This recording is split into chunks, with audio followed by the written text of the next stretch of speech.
நாள் என் செய்யும், வினைதான் என் செய்யும், என்னை நாடி வந்த கோள் என் செய்யும், கொடுங்கூற்றென் செய்யும். நாள், கிரகங்கள், யமன் இவர்கள்லாம் கூட என்னை எதுவும் செய்ய முடியாதுன்னு ஒருத்தர் சொல்றார்.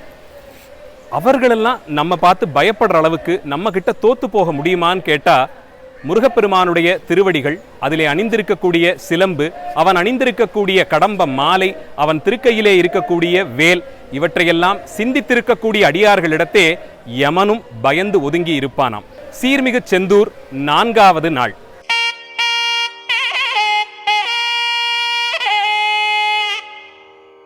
திருச்செந்தூர் திருத்தலத்தினுடைய ரொம்ப முக்கியமான ஒரு இடத்துல இப்ப நம்ம இருக்கோம்.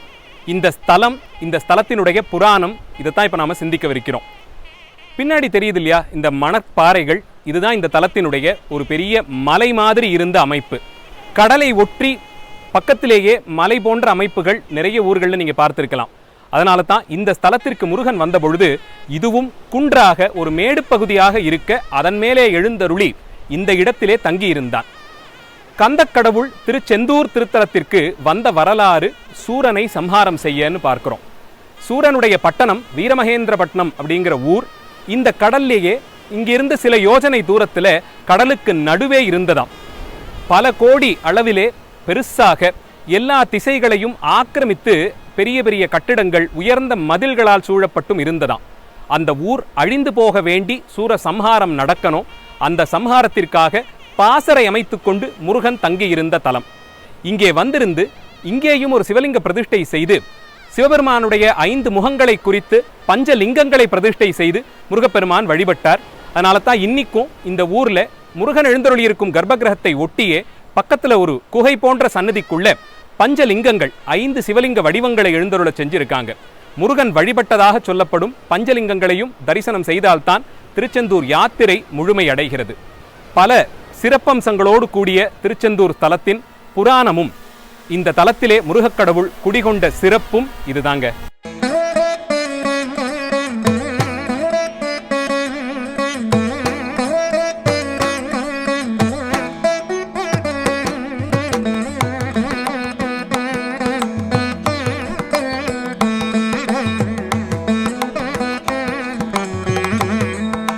முருகப்பெருமானுடைய 2 சக்திகள்ல வள்ளிநாயகி மூத்தவள். வள்ளியை மட்டுமே முன்னிறுத்தி வழிபடக்கூடிய தனி சிறப்பான வழிபாட்டு முறைகள் உண்டு. அந்த வள்ளிநாயகிக்கு திருச்செந்தூர் தலத்திலே சிறப்புகளும் அதிகம். கந்தபுராணத்தின்படி வள்ளிநாயகியை திருமணம் செய்து கொள்ள முருகப்பெருமான் வந்து சேர்ந்ததும் இந்த திருச்செந்தூர் தலத்துக்குத்தான்.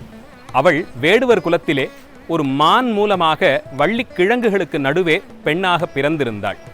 அவளை வேடுவர் குலத்து மக்கள் எடுத்து வளர்த்தார்கள். தினைப்புனம் காத்து கொண்டிருந்த வள்ளியை திருமணம் செய்து கொள்ள விழைந்த முருகப்பெருமான் விநாயகரிடத்தே அதற்கு ஒரு உதவி கேட்டு போறார். என்ன உதவி? வயோதிகர் கோலத்திலே வள்ளியினிடத்தே நான் போய் பேச்சு கொடுத்து கொண்டு நிற்பேன். அந்த நேரத்திலே அவளை பயப்படச் செய்யும் விதமாக விநாயகக் கடவுள் ஒரு யானை வடிவம் எடுத்துக்கொண்டு வரணுமா. யானையை பார்த்து பயந்து ஓடி வந்து வள்ளி நாயகி முருகப்பெருமானை அணைத்து கொள்ள வள்ளியும் முருகப்பெருமானுமான அந்த ஞான சேர்த்தி நடைபெறும் அப்படிங்கிறது தான் அந்த யோசனை. அதன்படியே தம்பிக்கு உதவ வேண்டி விநாயகக் கடவுளும் மதம் பிடித்த யானையாக ஓடிவர தினைப்புணத்திலே காவல் காத்து கொண்டிருந்த வள்ளி நாயகி கந்த கடவுளை சென்று அணைத்து கொண்டாள். அந்த நேரத்தில் தான் முருகப்பெருமான் அங்கே ஒரு வயோதிகர் கோலத்தில் வந்திருந்தாரே, அவரை சென்று வள்ளி நாயகி அணைத்து கொண்ட பொழுது சுவாமியும் அம்பிகையும் கலந்தார் போலே ஒரு ஞான சேர்க்கை ஏற்படுகிறது. இச்சாசக்தியின் வடிவமாக வள்ளியும் ஞான சக்தியின் வடிவமாக முருகப்பெருமானும் இணைந்த அந்த கோலம், அந்த நேரம், அது நடந்த இடம் இந்த வள்ளி குகை அப்படின்னு சொல்லப்படுது. யானைக்கு பயந்து கொண்டு வள்ளி நாயகி வந்து ஒளிந்திருந்தாளாம். இந்த குகையில்தான் முருகப்பெருமானும் வள்ளி நாயகியும் அணைத்து கொண்டு காட்சி தந்தார்கள்னு சொல்லப்படுது. வள்ளி குகை அந்த இடத்துல தான் இப்ப நாம இருக்கோம்.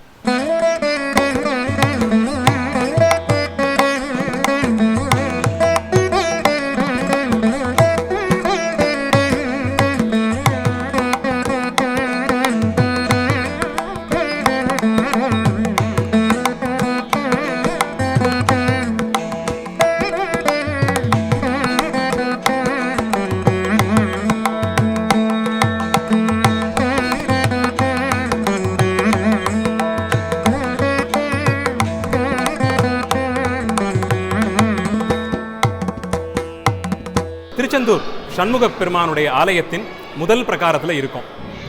இந்த பிரகாரத்தில் தான் சுவாமி சூரசம்ஹாரத்துக்கு முன்னாடி புறப்பட்டு இதன் வழியாக தான் வெளியில் போவார். இந்த திருத்தலத்தினுடைய கிழக்கு பகுதியில் இருக்கும் பிரகாரங்களில் 2 பிரகாரங்கள்லையும் 2 கொடிமரம் இருக்குது. அதில் முதல் பிரகாரமான இந்த பிரகாரத்தில் செப்பு கொடிமரமும் அடுத்த பிரகாரத்தில் தங்க கொடிமரமாக 2 கொடிமரம் இருக்க பார்க்கிறோம். இந்த பிரகாரத்தில் பல்வேறு சன்னதிகள், சுவாமியினுடைய உற்சவ காலங்களில் அவர் கண்டருளும் புறப்பாடு, திரிசதந்திரர்களுடைய மண்டகப்படி மண்டபங்கள் இதெல்லாம் இருக்க பார்க்கிறோம். இந்த பின்னாடி பார்க்குற செவத்துக்கு வெளியில் கடற்கரை இருக்குது. ஒரு அழகான அமைப்பு. அந்த சுவரில் ஒரு பெரிய துளை இட்டு கடற்கரை காற்று அந்த துளை வழியாக வந்து சுழன்று அது வெளியில் வரும் பொழுது அந்த துளையினுடைய இந்த பகுதியில் காது வச்சு கேட்டோம்னா ஓம்ங்கிற பிரணவ மந்திரம் அதில் கேட்கும்படியாக செஞ்சுருக்காங்க. திருச்செந்தூரில் இருக்கக்கூடிய இந்த வடிவம் பிரம்மசாஸ்தா அப்படின்னு சொல்லக்கூடிய ஒரு குறிப்பிட்ட ஞானம் வழங்கக்கூடிய வடிவத்தின் அமைப்பில் இருக்கார். 4 கரங்களில் மேல் கரத்தில் சக்தியாயுதமும் அக்ஷமாலையும் வைத்து, கீழ் 2 கரங்களில் வலது கரம் சிவபூஜை செய்யக்கூடிய கோலத்தில் கையில் புஷ்பங்கள் வைத்து கொண்டும், இடது கரம் அவருடைய தொடையில் ஊன்றிக்கொண்டும் நிற்கக்கூடிய வடிவம் ஞானத்தின் வடிவமாக இருக்கார். அதனால் அவருக்கு முன்னாடி பிரணவ மந்திரம் எப்போதும் கேட்டுக்கொண்டே இருக்கும்படியான ஒரு அழகான அமைப்பு. வாங்க போய் அந்த பிரணவ மந்திரம் எப்படி வெளிவருதுன்றதை கேட்போம்.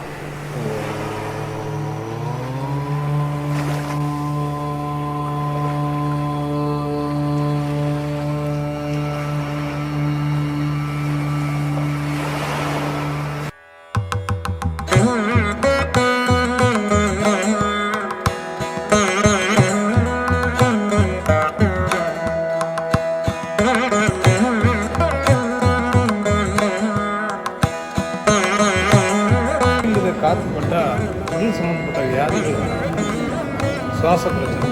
ஆனால் சித்த வைத்தியங்களை இந்த மயிலிரை வச்சு தான் பரிமாணம் பண்ணுவாங்க.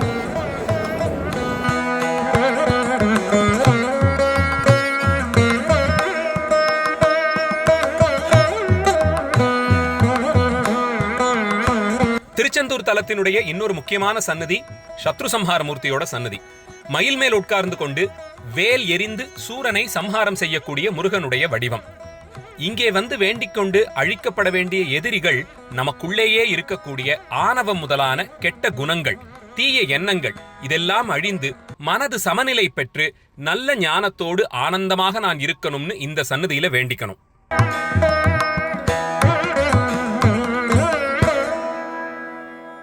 சீர்மிகு செந்தூர் நிகழ்ச்சியில இன்னைக்கு ரொம்ப அழகான ஒரு கதை கேட்க போறோம்.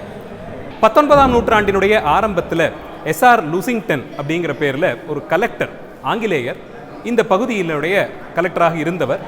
அவர் ஒரு நாள் சுவாமியை தரிசனம் பண்ணுறதுக்கு கோயிலுக்கு வரார். வந்த பொழுது சண்முகரனுடைய பூஜையின் அங்கமாக அவருக்கு பக்கத்தில் நின்று அடியார்கள் வெண்சாமரம் வீசுறதை பார்க்குறார். இது என்னது, இது ஒரு சிலைக்கு போய் இப்படி விசிறிக்கிட்டு இருக்கீங்களேன்னு கேட்ட பொழுது, இது சிலையாக பார்ப்பதில்லை, முருகப்பெருமானுடைய இந்த திருமேனிக்கு வியர்வை வரும், வேர்த்து பூக்கும், அது தீர அவருக்காக இந்த வெண்சாமரம் வீசி அவரை குளிர்விக்கிறோன்னு சொன்னாங்க. ஒரு சிலைக்கு போய் வேர்க்கிறதெல்லாம் நடக்குமா அப்படின்னு கிண்டல் பண்ணினாரா அந்த துரை. அர்ச்சகர்கள் அதை அவருக்கு நிரூபித்து காட்டுறதுக்காக சுவாமியினுடைய திருவாபரணங்களை எல்லாம் களைஞ்சு அந்த திருமேனியின் பேரிலே உலர்ந்திருந்த ஒரு வெள்ளை வஸ்திரத்தை சாத்தினாங்க. உலர்ந்து சாத்தப்பட்ட அந்த வெள்ளை வஸ்திரம் கொஞ்ச நேரத்துல எல்லாம் ஈரமாகி இப்படி வெளியில் எடுத்தாங்களாம். எடுத்து அதை காட்டின பொழுது அந்த துரை பயந்து போயிட்டாராம். ஒரு சிலை வேர்க்குமான்னு கேட்டால் இது சிலை இல்லையே, முருகப்பெருமான் தானே இருக்கார். இந்த நிலத்தினுடைய உஷ்ணம் அந்த திருமேனியிலே ஏற்பட்டும் அவருடைய கோபாவேசம், உக்ரம் இதெல்லாம் கலந்து வியர்வையாக வெளியேறுவதை இன்றளவும் அடியார்களுக்கு காட்டி கொடுத்துக்கிட்டு இருக்கார். இதை பார்த்து பயந்த அந்த துரை முருகப்பெருமான் பேரிலே பக்தி கொண்டவராக மாறி வெள்ளி பாத்திரங்களை எல்லாம் கொண்டு வந்து இந்த ஸ்தலத்தில் இருக்கக்கூடிய சுவாமிக்கு காணிக்கையாக கொடுத்தார்.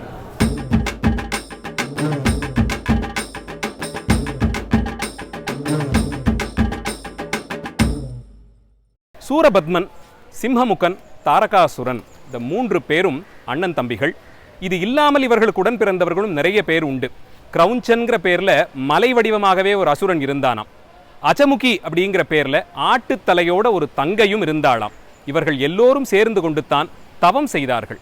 ரொம்ப கடினமான தவம். அந்த தவத்தின் பலனாக அவர்கள் பெற்றது அளவிட முடியாத சக்திங்கிற அந்த வரம். எல்லா உலகங்களையும் ஆட்டி படைக்கக்கூடிய ஒரு வரத்தை அவர்கள் பெற்றிருந்தார்கள். இதனுடைய விளைவு ஆணவம் தலையெடுத்தது. அந்த ஆணவத்தின் விளைவு தேவர்களை எல்லாம் அடித்து துவம்சம் பண்ணினான். இந்திரலோகம் வரையிலும் சென்று இந்திராதி தேவர்களை சிறைபிடித்தான். சூரர்கள் எல்லாம் தேவலோகத்திற்கு போய் இந்திரலோகத்திலே போர் செய்து தேவர்களை எல்லாம் தோற்கடித்து அவர்கள் கையிலும் காலிலும் விலங்கு மாட்டி இழுத்துக்கிட்டு வராங்க. கடலுக்கு நடுவே வீரமகேந்திரபுரி அப்படிங்கிற ஒரு பெரிய பட்டணத்தை கட்டி யாராலும் உள்ள வர முடியாத அளவிற்கு அங்கே பாதுகாப்புகளை செய்து ஒரு கோட்டை அமைத்து அரண்மனை கட்டி கொண்டு சூரன் அங்கே வாழ்ந்து வந்தான். தேவர்கள் எல்லாம் அசுரர்களுக்கு பணிவிடை செய்யும் நிலைக்கு வந்தாங்க. சூரியனும் சந்திரனும் அங்கே சாமரம் வீசிக்கொண்டிருந்தார்களாம். அவர்களுக்கான உணவை தயார் செய்ய தனியே தேவர்கள் நியமிக்கப்பட்டிருந்தார்கள். இப்படி ஒரு கட்டமான நிலை. இந்திரன் மட்டும் இந்த கஷ்டத்திலிருந்து தப்பிச்சிட்டான். ஏன்னா அவன் தினமும் சிவபூஜை செய்து வருவதனாலே அவனை யாரும் சிறைப்படுத்த முடியல. ஆனால் அவனுடைய மகன் ஜெயந்தனையும் சிறைப்படுத்தி வைத்திருந்தான். இந்த விஷயத்தை எல்லாம் உமாதேவியார் மூலமாக சுப்பிரமணிய கடவுள் அறிந்து கொண்டார். அவர் போர் செய்யணும், அதற்கு சிவபெருமானும் சக்தி தேவியும் அருள் தரணும், இதுதான் மிச்சம். இந்த நிலையிலே உமாதேவி தன்னுடைய சக்தியெல்லாம் ஒன்று திரட்டி ஞான சக்தியாயுதமாக சக்தி வேலை கந்தனுக்கு கொடுக்கிறாள். சிவபெருமான் தன்னுடைய எல்லா பலத்தையும் திரட்டி கந்தக்கடவுளுக்கு இரட்சையாக அனுப்பி வைக்கிறார். பார்வதி தேவியினுடைய கால் சிலம்பிலிருந்து 9 வீரர்களை அவதரிக்கும்படியாக செய்து வீரபாகுத்தேவர் வீரமகேந்திர தேவர்னு தொடங்கி 9 வீரர்கள் நவ வீரர்களையும் முருகப்பெருமானுக்கு படை தளபதிகளாக உமாதேவியார் நியமிக்க சூரனை அழிக்கும் ஒரு நோக்கத்தோடு எங்கும் ஞானம் நிலைக்கச் செய்யும் நோக்கத்தோடு முருகப்பெருமான் திருக்கைலாயத்திலிருந்து புறப்பட்டு இறங்கி வரார். திருக்கைலாயத்திலே தொடங்கிய அந்த யாத்திரை பல சிவத்தலங்களுக்கும் போய் சிவபூஜை செய்து கொண்டு சிவபுண்ணியமாக பலத்தை சேர்த்து கொண்டே வரார். விந்தியமலையை கடந்து கீழே வரும் பொழுது முதல்ல ஒரு தடங்கலாக கிரவுஞ்சன்கிற பேர்ல ஒரு மலை, மாயத்தின் தோற்றமாக இருந்த அந்த மலையை பார்த்த முருகப்பெருமான் வீரபாகுத்தேவரை அனுப்பி அந்த மலையை பற்றி விசாரித்து வரும்படியாக செய்கிறார். வீரபாகுத்தேவர் வீரமே வடிவானவர். அவரே அந்த மலைக்குள்ள போன பொழுது மயங்கி விழுந்துட்டாராம். முருகப்பெருமான் அந்த மலையினுடைய தன்மையை உணர்ந்து தன் கை வேலை முதல்ல கன்னிப்போராக மலையை பிளக்க உபயோகப்படுத்தினார். கந்தன் கைவேல் அந்த மலையை தீண்டி அது பிளந்து விழும்படியாக செய்தது. வீரபாகுத்தேவரும் மீண்டு வந்தார். தெற்கு நாட்டிற்கு வந்து தில்லை திருச்சிற்றம்பலம், விருத்தாச்சலம், திருவண்ணாமலை, காஞ்சிபுரம் இன்னும் பல தலங்களுக்கும் போய் முருகப்பெருமான் சிவபூஜை செய்து கொண்டே வரார். திருவாரூர் தலத்திற்கு வந்து தியாகராஜ பெருமானை சாயரட்சை காலத்திலே தரிசனம் பண்ணி அவரிடத்தே இருந்து வரம் பெற்று திருச்செந்தூர்னு சொல்லப்படும் இந்த திருத்தலத்திற்கு வந்து சேருகிறார். அதனால தான் செந்திலம்பதியிலே இருக்கும் ஒவ்வொரு மண் துகள் கூட முருகனுடைய சம்பந்தம் பெற்றதாக சொல்லப்படுது. இந்த கடற்கரையிலிருந்து சில யோஜனை தூரம் தாண்டி கடலுக்கு நடுவே தான் வீரமகேந்திர பட்டணம் இருந்ததாம். அதனுடைய தன்மைகளையும் அதனுடைய பாதுகாவலையும் இங்கிருந்தபடி உணர்ந்தார் கந்தக்கடவுள். ஒரு பாசறை அமைத்து கொண்டு இப்ப நாம நிற்கிறோமே இதே தலத்துல தான் முருகப்பெருமான் சூரனை சம்ஹாரம் செய்ய வீரர்களோடு சேர்ந்து திட்டங்கள் வகுத்தார்.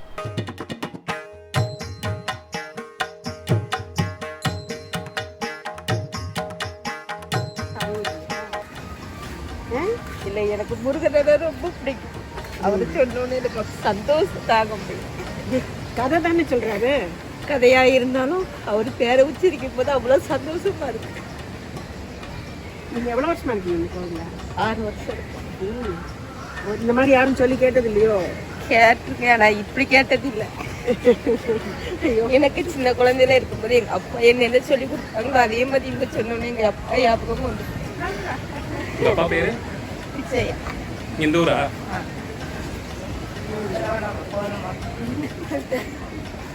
6 வருஷமா இந்த ஊர்ல முருகப்பெருமானுக்கு துப்புரவு தொண்டு செஞ்சுட்டு வராங்க. வரக்கூடிய அடியார்கள் இந்த ஊர்ல நல்ல விதமா வந்து தரிசனம் பண்ணிட்டு போகணுங்கிறதுக்காக இந்த இடத்தெல்லாம் கூட்டி போயிருக்கிற ரொம்ப பெரிய ஒரு தொண்டு, உழவார தொண்டுன்னு சைவத்தை இதை சொல்லுவோம். அந்த தொண்டை செஞ்சுட்டு வராங்க. உங்க பேரு? பரமேஸ்வரி, முருகனுடைய அம்மாவனோட பேரு. அவங்க முன்னாடி இன்னைக்கு வீரபாகுத்தேவர் தூது வரைக்கும் கந்தபுராணம் சொன்னது ரொம்ப பெருமையா இருக்கு. தேங்க்ஸ்க்கா.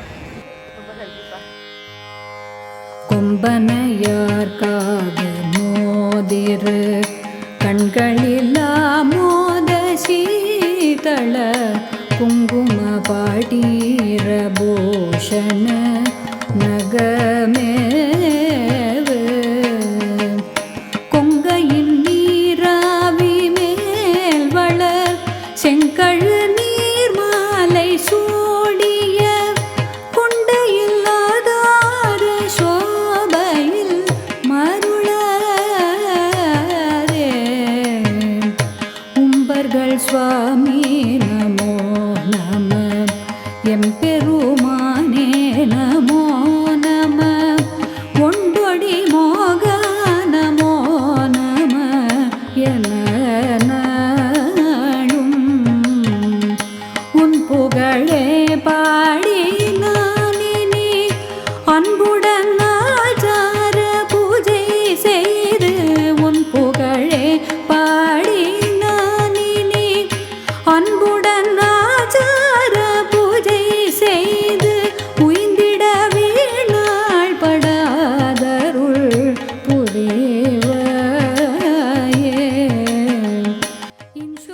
திருச்செந்தூர் தலத்தினுடைய மற்றொரு பெரிய அதிசயம் இங்கே இருக்கக்கூடிய ஆறுமுக சுவாமியினுடைய விக்கிரகமும் நடராஜருடைய திருமேனியும் கடல் கடந்து போய் மீண்டு வந்த அதிசயம். அந்த அற்புத நிகழ்ச்சி பற்றியும் உள்பிரகாரத்தில் இருக்கக்கூடிய மற்ற சில சன்னதிகளை பற்றியும் நாளைய நிகழ்ச்சியில பார்க்கவிருக்கோம். கந்தபுராண பகுதியில வீரபாகுதேவர் சூரன் கிட்ட போய் அமைதி பேச்சுவார்த்தைக்காக அவனுக்கு அறிவுரை சொன்னதும் அதற்கப்புறமா நடந்த விஷயங்களையும் பார்க்கவிருக்கிறோம். நன்றி, வணக்கம். உய்ந்திட வீணாள் படாதருள் புரிவு